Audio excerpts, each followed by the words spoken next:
Motherhood is history's greatest untold story. It's built empires, fueled revolutions, and pushed the boundaries of science. And yet, because it happens in quiet rooms, behind closed doors, it's been left out of the grand narrative.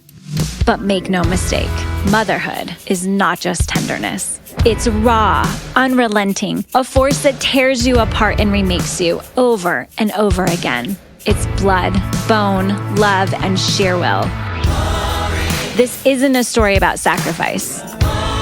It's a story about power, about what it means to become a mother and what it means to never stop becoming. This is Bloodline and Backbone. One day I'm going home. I feel it deep inside of my soul. I ain't got a lot of silver and gold. I got what cannot be sold. I'm gonna see it in. So take what you wanna take, but you can't take it to the grave. Yeah. You know everything is fading away. I might not have it today, but I'ma see it in. In August of 2024, the U.S. Surgeon General, Dr. Vivek Murthy, issued an advisory on the mental health and well-being of parents. The U.S. Surgeon General is like the country's top doctor, responsible for keeping Americans informed about major health issues. They warn the public about things like smoking, mental health, and disease outbreaks, giving expert advice to help people stay healthy. When the U.S. Surgeon General puts out an advisory, it's like a big flashing warning sign on the road of public health. These advisories don't come out for just anything. They're reserved for stuff that's urgent, widespread, and needs action. It's not just talk, it's a call to wake up and do something before things get worse. Here's Dr. Murthy on Good Morning America. According to the American Psychological Association, 48% of parents say most days their stress is completely overwhelming, and that number drops to 26% of adults without kids. The U.S. Surgeon General is issuing a health advisory on parental stress. Here to discuss is the U.S. Surgeon General and father of two, we should point out, Dr. Vivek Murthy. Thank you so much for being with us. Of course, glad to be with you today. You have been very vocal about mental health with children and adolescents. Now you're issuing this advisory specifically geared towards parents. What is going on? Well, one of the things that I realized early on in my tenure as Surgeon General was that we were living through a mental health crisis in America, and it was one that was hitting our kids particularly hard. But as I traveled around the country and spoke to families across America, one thing became very clear. It's that parents were struggling too. And we cannot address fully the youth mental health crisis without also recognizing that parents' mental health impacts the mental health of kids. And right now, millions of parents are struggling with overwhelming amounts of stress. We need to pull back the curtain on what's happening to them and find ways to get them more support. Dr. Murthy, what do you think is driving these numbers and this disproportionate rate of loneliness among parents? Yeah, so the numbers are deeply concerning. It's one about how many parents are overwhelmed by stress, and nearly half of parents are saying that most days their stress is completely overwhelming. But the loneliness numbers are also surprising and striking, which is that 65% of parents are saying that they struggle with loneliness, and that number actually goes above 75% if you talk to single parents. And so both of these contribute to the major stresses parents are experiencing. But here's where it's coming from. There are the old stressors that parents have always had to deal with, worrying about safety, worrying about how to manage the stress of the teenage years, dealing with many, many sleepless nights, which I can attest to as a parent myself. But there are also new stressors. Parents today have to worry about how to manage social media and phones for their kids, which is a major source of stress. And the loneliness epidemic, the mental health crisis that's hit kids particularly hard, is a major source of stress in parents' lives. When you put these together with the fact that many of us have frankly lost our villages, we don't have the kind of supports that we may have had in the past, and the entire challenge and work of parenting is falling on the shoulders of one or two parents alone. That is really a recipe for what you're seeing now, which is extreme mental health stress and strain on parents. Well, and then you hear so much from grandparents, right? Like, well, we did this by ourselves and it was okay. Are you saying something is different now for this group of parents? One thing is just very clear, though. You know, in the advisory, I lay out solutions that we have to take, and those solutions have to be preceded by a broader cultural shift that we make in our country to recognize that parenting is invaluable. It's important to all of us, affects all of society. Honestly, most parents probably hear this and think, well, yeah, parenting is hard. It's supposed to be hard. But this new information points to something different. This is a fundamental breakdown of something. There is an overwhelming stress and loneliness plaguing parents, mothers especially. Not just once in a while, not like in the terrible twos or the teenage years. Most days, most of the time. And if you zoom out for just a second, you have to ask, why would anyone willingly sign up for this? Okay, maybe you wouldn't ask this, you whose child stroked your cheek while she laid her head on your chest this morning. On the other hand, if your child just told you that you're the worst mom ever after you made them wear a jacket, maybe you asked this morning. Regardless, plenty of people are questioning if they're cut out for bearing and raising children. Maybe this is part of why birth rates are dropping. In April 2024, the CDC released new data showing birth rates in the U.S. declined for the second year in a row. Since 2014, we've been seeing a slow, steady drop, 2 to 3% fewer births every year. There are a lot of reasons for this: economic, political, personal. But one thing feels undeniable. Women are looking at the reality of motherhood today and deciding the cost is too high. And let's take a closer look at the implications of falling birth rates. Fertility rates started really falling in the US about 16, 17, 18 years ago. Okay. It's amazing the number of people who I can remember them saying, well, fertility is a long run problem. It's not urgent. It's not pressing. And now I see them freaking out in articles in Chronicle of Higher Education being like, we're only a few years out from a cliff in enrollment at universities and no one knows. And I'm like, it blows my mind when people are like, well, it won't matter for 30 years. And I'm like, that's really soon. Do you realize how soon 30 years is? That's so close. Investment decisions right now depend on 30-year forecasts. We should really push back on the idea that these are long-term future problems. Falling future growth is a problem in this exact moment. It is destroying investments today. And I want to tell you, I know this because I have special insider knowledge. And that special insider knowledge is I work with pharmaceutical companies, food companies, consumer product companies who make decisions about should we build a new factory or should we close a factory? Should we invest in a special type of baby formula that's only going to be used by people with a rare medical condition? And it's going to be, $350 million of research? Or should we not invest in it? Should we develop a vaccine for a rare virus that causes childhood blindness? Or should we not? And that calculation depends on how many babies are born. Investment decisions are made right now, affecting many hundreds of thousands or millions of American jobs that are about birth rates right now. Right now, many moms are faced with an impossible tension: be a devoted mother and a high-performing worker and a thriving individual all at once. If motherhood were a movie title, it would be Everything, Everywhere, All at Once. But the really crazy part about moms is the amount of unseen labor they do every day. There's no gold star for mentally tracking the grocery list while answering work emails. No applause for being the one who notices the socks are running low or for remembering to schedule the dentist appointment while simultaneously explaining why we do not put rocks in the toaster. But the weight of it, it's real. And according to research, it's crushing mothers, not just physically, but mentally. The stress, the burnout, the exhaustion we keep talking about, this is a big part of it. Because when the work of running a household lives inside your head all the time, there's no off switch. And that kind of labor, the kind no one else ever sees, is the hardest to ask for help with. I think it's really confusing for so many of us who enter into motherhood with really romanticized ideals of what our experience is going to be. Mm-hmm. And it's painted as lovely and joy-filled and sort of romantic and idealistic. And while there are those moments, there are also a lot of heavy moments, dark moments, maybe ragey moments. And for me, in my postpartum experience, just kind of hitting that wall of the reality of what this role really was really sort of blindsiding and also sobering. It was quite a realization, and a big part of this sort of unspoken labor, or as Libby would call the contract of motherhood that we enter into, that is not really like shared or put out at the forefront, we feel kind of duped into, is carrying this invisible load.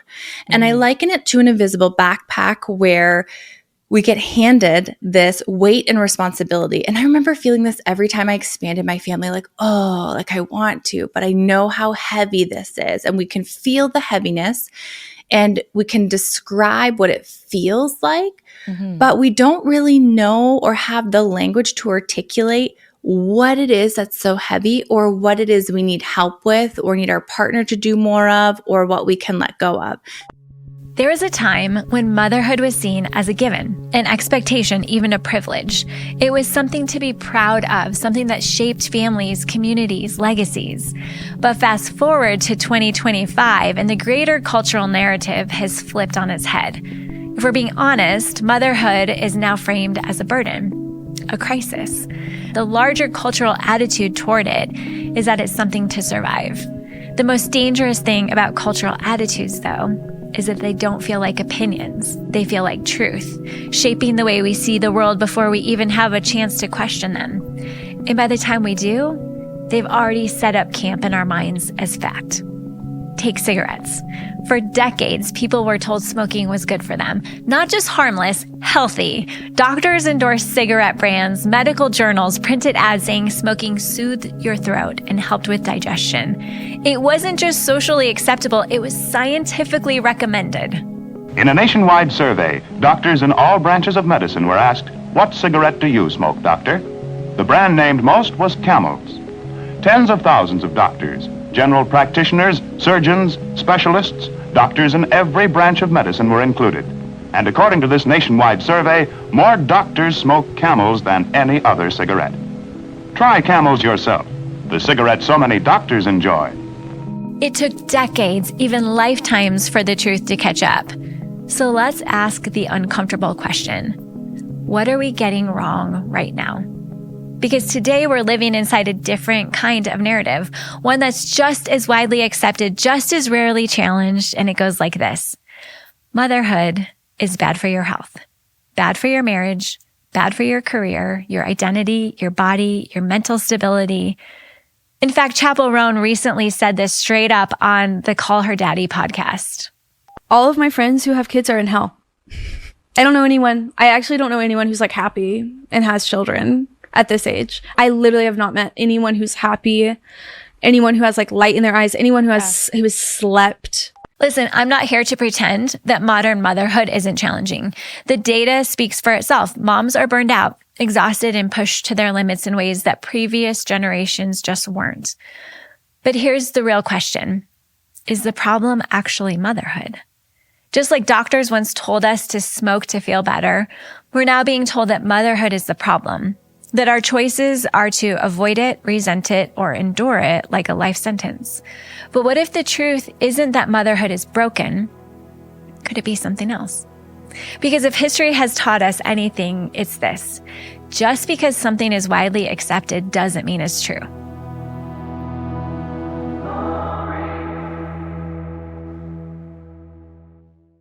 When we began to create this podcast, it was important for us to look at modern motherhood in the face, to objectively confront the facts about what it really looks like without judgment or opinion, but through an objective lens. All transformation starts here with an unflinching look at what is before we can possibly consider what could be. That's what this episode is. Stick with us for a minute. I promise we're going to get somewhere, but in the meantime, let's talk about the mothering hills we die on. Why homeschooling is better than traditional schooling. Let's talk about it. I don't allow any screen time for my kids during the day. Here's why. I'm a mom who doesn't restrict screen time for her toddler. Even as a formula-feeding mom, I would say breast is best. Can and are able. Let's talk about it, because here's the thing about me. I will never be a stay-at-home mom, and I'm happy to tell you all the reasons why. First and foremost, all of my children's pediatricians have supported me posting with my children.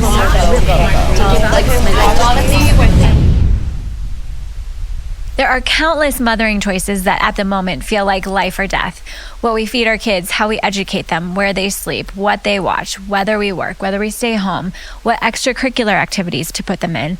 We're not just making choices, we're staking our identity on them. There are never-ending decisions to make, and they all feel high stakes. And nothing divides mothers like these choices. Because it's not just about what's best for your child anymore. It's turned into a conversation about what's right, what's moral, and more often than not, what proves to ourselves and to other mothers, to the invisible panel of judges we believe are watching, that we're good moms. And that's where things start to go sideways. Because moms are not just making choices anymore, we're defending them with research, with social media posts, with entire communities built around what's correct. And when something feels that deeply personal, it's only a matter of time before we start seeing another mother's different choices as an indictment of our own. And here's where the data comes in. 80% of moms say they have been judged for their parenting choices. 62% of moms say they feel pressure to appear like they're doing a good job all the time, even when they're drowning. 78% of moms say they feel like someone is always watching how they parent, not in a helpful way, in a waiting for you to mess up way. This is what modern motherhood has become, not just raising kids, but performing motherhood under a microscope. And here's the real tragedy of it. Mom shaming doesn't just make mothers feel awful. It actively makes us worse parents. Research shows that when mothers feel judged, they experience higher levels of stress, anxiety, and self-doubt. And what does that stress and self-doubt do? It makes you second-guess your instincts. It disconnects you from your child, maybe even feel angry at your kid or resentful. It makes you more reactive, more checked out, more depleted, feeling like you're never good enough. We're so busy proving that we're good mothers, we're forgetting how to just be mothers. And the real kicker? Most of the time, we're not even shamed by the people who actually matter. Not our kids, not the people who love us, not the people in the trenches with us. We're being shamed by internet strangers or that one aunt who always has something to say at Thanksgiving. Or worst of all, ourselves. We are exhausting ourselves, fighting battles that don't need to be fought, defending choices that don't need to be defended, seeking approval that we don't even need. And if that doesn't make you want to throw your phone into the ocean, I don't know what will. So here's the question we need to ask. What would happen if we stopped? What if we let go of the notion of correctness? What if we made choices that worked for us and let other moms do the same? Honestly, it might be the most radical thing we do all week. Because at the end of the day, the parenting hills we die on don't matter nearly as much as the relationships we live for.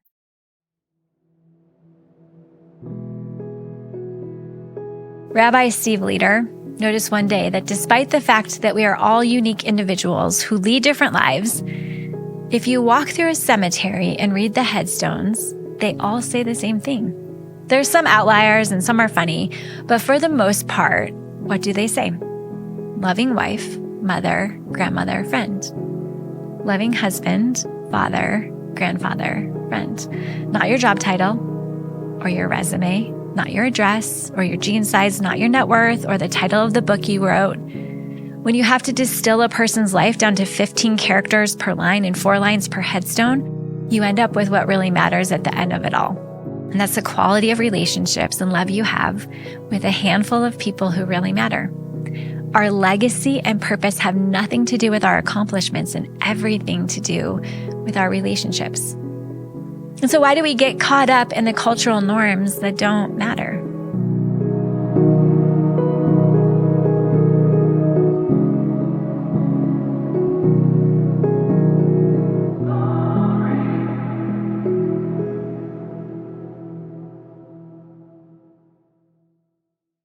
What is a culture? At its core, a culture is a shared way of life. It has its own language, rituals, symbols, beliefs, and coping mechanisms. It offers a sense of belonging to those who participate in it. Subcultures form when a group of people, bound by shared experiences, struggles, or identities, develop their own shorthand for survival. Punk culture rebelled against authority. Book talk culture created a new generation of obsessive readers. 5 books I read in one sitting. I read these in 24 hours. They had me hooked on the very first page, and I have a variety of genres. True crime culture turned murder mysteries into entertainment and made armchair detectives of all of us. They say the truth is stranger than fiction. Beneath the surface of small towns and big cities, real darkness hides in plain sight. In wine mom culture, Wine mom culture is the underground society of exhausted mothers where the slogan is, "Mommy needs wine." The uniform is a sweatshirt that says rosé all day, and the unspoken initiation is a toddler meltdown in Target. Like any culture, it comes with a common language. Mommy juice, sippy cup for grown-ups, is it wine o'clock yet? Symbols and artifacts, stemless wine glasses that say mom's turn to wine, to the tune of 67,000 search results for wine mom merch on Etsy. A shared belief system. Motherhood is relentless. You're doing everything for everyone else. You deserve a little something for yourself. Rituals, pouring a glass at the end of the day, group texts about needing a drink. The first sip as a quiet act of defiance against exhaustion. A sense of belonging, because nothing bonds people faster than shared struggle. As fun and harmless as much of this is, the numbers are sounding the alarm. Women's high-risk drinking, 4 or more drinks in a day, has surged by 58% in the last decade. Heavy drinking days among women jumped 41% during the pandemic. Alcohol-related ER visits for women have skyrocketed, outpacing men.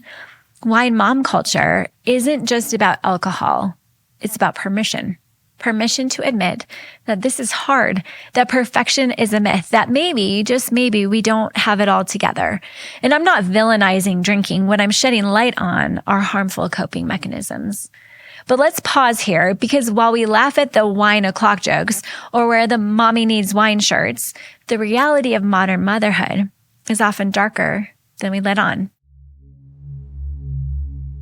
A few years ago at MomCon, our annual conference with 4,000 mothers in attendance, we asked a simple question. What do you need prayer for? What are you struggling with? And the responses flooded in, thousands of them, anonymous and raw. And what we read didn't just highlight the cracks in the surface. It exposed the deep hidden fractures many moms are grappling with. There were confessions of addiction, moms struggling silently with prescription pills, battling pornography addiction and isolation, domestic abuse, hiding emotional and physical wounds behind forced smiles. One mom wrote, "I feel like I'm drowning, but no one can see it." These weren't just outliers, they were echoes of what so many are feeling. And the thing is, these mothers were all around us, sitting in the audience, engaging in conversation just like you and me. And yet they felt trapped in their own battles and unable to speak up. But hear me, that moment at MomCon was not just one of despair.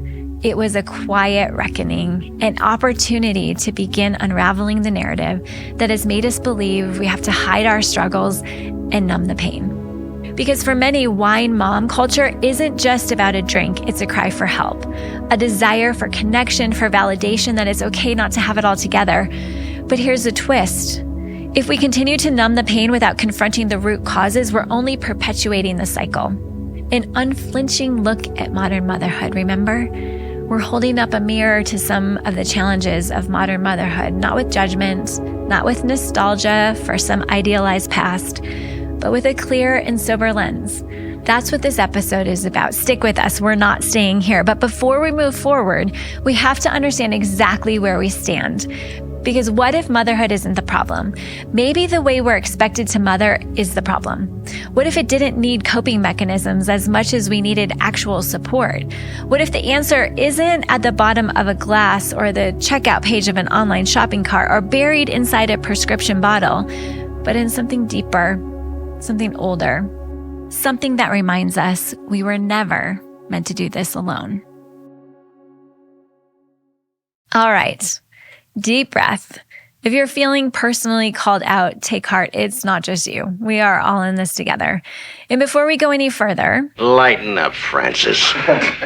If you don't know the reference, it's from Stripes, a 1981 movie with the patron saint Bill Murray, where a guy takes himself way too seriously and someone finally tells him to calm down and get a grip, which frankly is good advice for all of us because yes, we just took an unsparing look at modern motherhood. But if there's anything moms know, it's that humor is a survival skill. And more importantly, we're built for the hard work. To close, let's talk about the Stockdale paradox. James Stockdale was a U.S. Navy officer shot down over Vietnam, taken as a prisoner of war. 7 years in captivity, 7 years, tortured more than 20 times, no certainty of survival, no knowledge of when or if he'd ever see his wife again. And yet, he made it out. Not just alive, but intact. Later, when asked how he survived, Stockdale said something that has rattled around in my chest ever since. You must never confuse faith that you will prevail in the end, which you can never afford to lose, with the discipline to confront the most brutal facts of your current reality, whatever they might be. That's it. That's the paradox. Confronting the brutal facts and never losing faith that you will prevail. The ones who didn't make it, the blind optimists, the ones who kept saying, we'll be out by Christmas, and then Christmas would come and go. Easter, for sure. But then Easter would pass. Thanksgiving. Then another year, another loss, hope stretched too thin, snapping under the weight of expectation. James Stockdale didn't do that. He faced the brutal facts of his situation and still believed he would make it through. Which brings us here, because this episode, this whole series, Motherhood itself, it's all a practice in the Stockdale paradox. We just confronted many of the brutal facts. We must look directly at them. Modern motherhood is uniquely hard. The data proves it. The birth rates confirm it. The Surgeon General is waving the warning flag. So many of us are exhausted, overwhelmed, and barely holding it together. But, and this is the important part, motherhood is freaking remarkable at the same time. Motherhood isn't a crisis, not a life sentence, but something holy, powerful, a complicated gift. And in the grand scheme of things, motherhood isn't failing. It's evolving. Remember the first month you brought your baby home? That foggy, tear-streaked, sleep-deprived stretch of time when you weren't sure where you ended and your baby began? If only we could have seen through the exhaustion that we weren't unraveling, we were becoming. That this wasn't collapse, it was transition. That's the thing about transformation. It never feels like transformation in the moment. It feels like breaking, like leaving a job without a backup plan, like saying goodbye to someone you thought you couldn't live without, like watching your kid walk into high school and feeling them slipping away from you. But if we've learned anything, it's this. What feels like the end is often just the next beginning. It reminds me of this poetic verse from the prophet Isaiah. See, I am doing a new thing. Now it springs up, do you not perceive it? I'm making a way in the wilderness, in streams in the wasteland. And if that's true, if we're in a moment of transition, not collapse, then that means we have something precious, necessary, and utterly ours. Hope.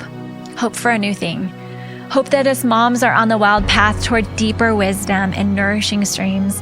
Hope that we're not just barely surviving this thing, but actively shaping what comes next. Because if we get to shape the next era of motherhood, then we get to decide what kind of world we pass through to our kids. And that's worth holding on to.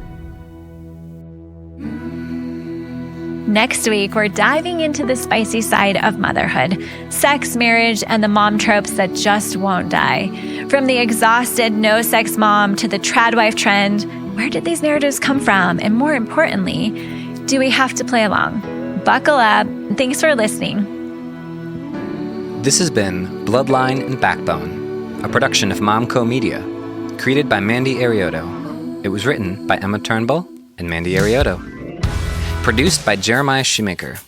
Music composition and sound design by Sleepy Dog Creative. Our executive producer is Kelly Jo Smith. And our theme song is Glory by Zuri Alvarado. If this episode moved you, share it with someone who needs to hear it, and don't forget to follow the podcast so you never miss a new story. You can reach us at media@themom.co. We'll see you next time on Bloodline and Backbone.